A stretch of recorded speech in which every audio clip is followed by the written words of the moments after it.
Para nelayan di laut lepas. Kaum ibu sedang sibuk di dapur. Anak-anak usia sekolah menikmati hari libur. Sebagian pemuda sedang berolahraga. Sebagian lagi bersiap-siap menuju pantai untuk rekreasi.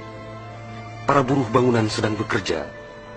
Suasana pasar hiruk-pikuk dengan berbagai transaksi. Burung-burung baru saja meninggalkan sarang. Tiba-tiba pukul 7:58 waktu Indonesia Barat, hari Ahad, 26 Desember 2004, bumi Serambi Mekah berguncang dahsyat. Guncangan gempa pada 8,9 skala Richter itu berlangsung puluhan menit tanpa henti. Bumi bergerak ke bawah dan ke atas, ke kiri dan ke kanan, berayun-ayun terus-menerus. Orang-orang berlari keluar rumah, berkumpul di jalan-jalan dan lapangan terbuka. Mereka seperti berada dalam tampi. Kepala terasa pusing, sehingga banyak yang terjerembab ke bumi. Suara azan Allahu Akbar berkumandang dari menara-menara masjid dan menasa. Suara zikir pun membahana di mana-mana. Jutaan mulut manusia melafazkan asma Allah dan Rasulullah secara terus-menerus. La ilaha illallah, Muhammad Rasulullah.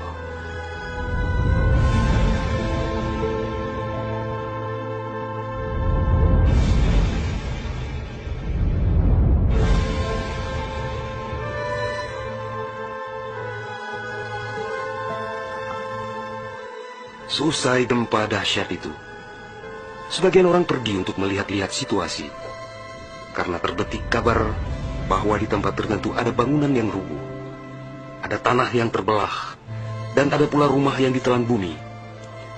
Tidak terpikirkan oleh mereka apa yang akan terjadi setelah itu. Tidak ada tanda-tanda alam yang begitu kentara. Tidak ada yang mampu menafsirkan dan menduga sebentar lagi akan terjadi bencana maha dahsyat yang meluluh lantakkan permukiman penduduk sepanjang pesisir Aceh. Tidak ada pula yang mampu menerjemahkan berbagai firasat atas pusaran nasib yang bakal menimpa tanah rencong. Juga hampir tidak ada yang memahami tanda alam, manakala air laut surut beberapa ratus meter. Orang-orang di pesisir pantai tampak asyik mengumpulkan ikan yang menggelepar-gelepar. Bahkan air sungai pun mengering, namun tidak ada yang dapat membaca tanda-tanda itu. Mereka seakan melupakan gempa yang baru berlalu.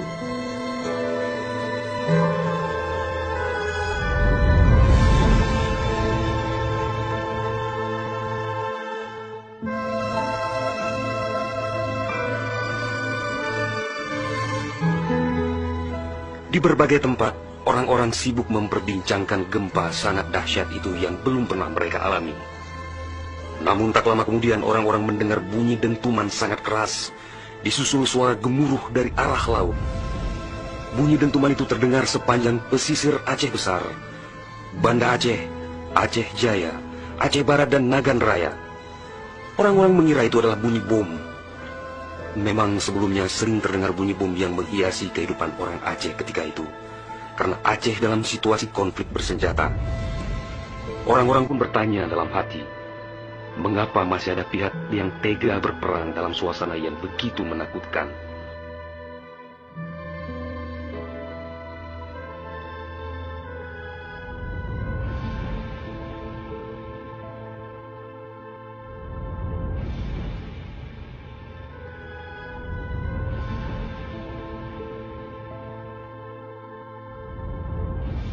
Orang-orang mengira pagi itu hanya sekedar gempa.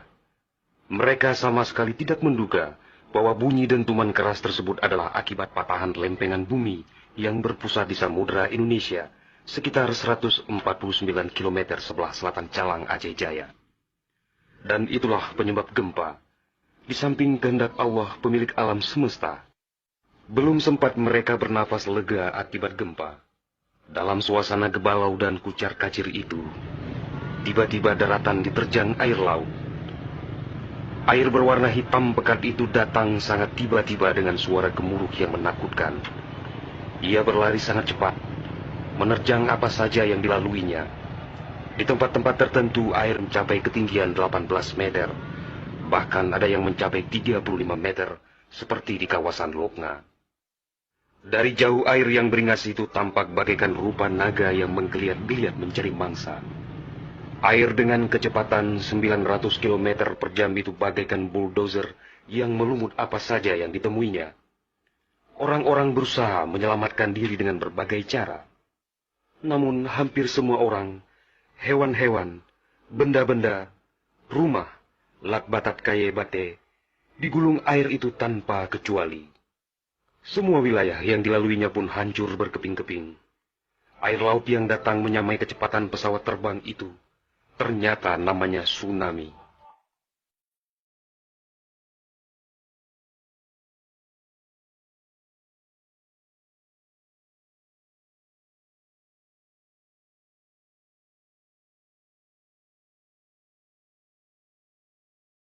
Kekuatannya memang luar biasa. Kapal apung PLN yang diparkir di perairan Uleliu, Banda Aceh, digelandang tsunami sampai 3 kilometer ke darat. Kapal itu sekarang menjadi objek wisata tsunami. Demikian juga kapal angkut Semdalas milik PT SAI diseretnya ke atas badan jalan negara Banda Aceh melabuh di Loknga. Kapal-kapal nelayan ukuran besar yang diparkir pelabuhan ikan di Lampulo, Banda Aceh, banyak yang terdampar ke pusat kota. Termasuk mesin cetak harian Serambi Indonesia digerungcut di bawah tsunami sejauh 1 kilometer. Kendaraan roda 4 hancur tak berwujud. Rumah dan toko-toko serta bangunan lain yang kokoh pun hancur lebur rata dengan tanah.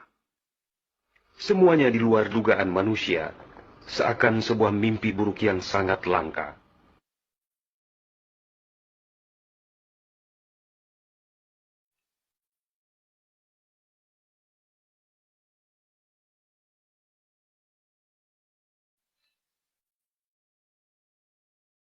Setelah kira-kira 15 menit air laut itu beraksi, suasana pesisir Aceh pun lengang, sunyi, sepi, senyap, dan hening yang tak bisa dilukiskan dengan kata-kata. Sebagian besar permukiman penduduk rata dengan tanah, seakan instrumentalia kehidupan telah berakhir sampai di sini. Ratusan ribu orang nelangsa, teduk tesepuk, telok ngonjaro, teingat kedro hana ledaya, atau terduduk lunglai bersilang tangan, mengingat nasib tiada berdaya.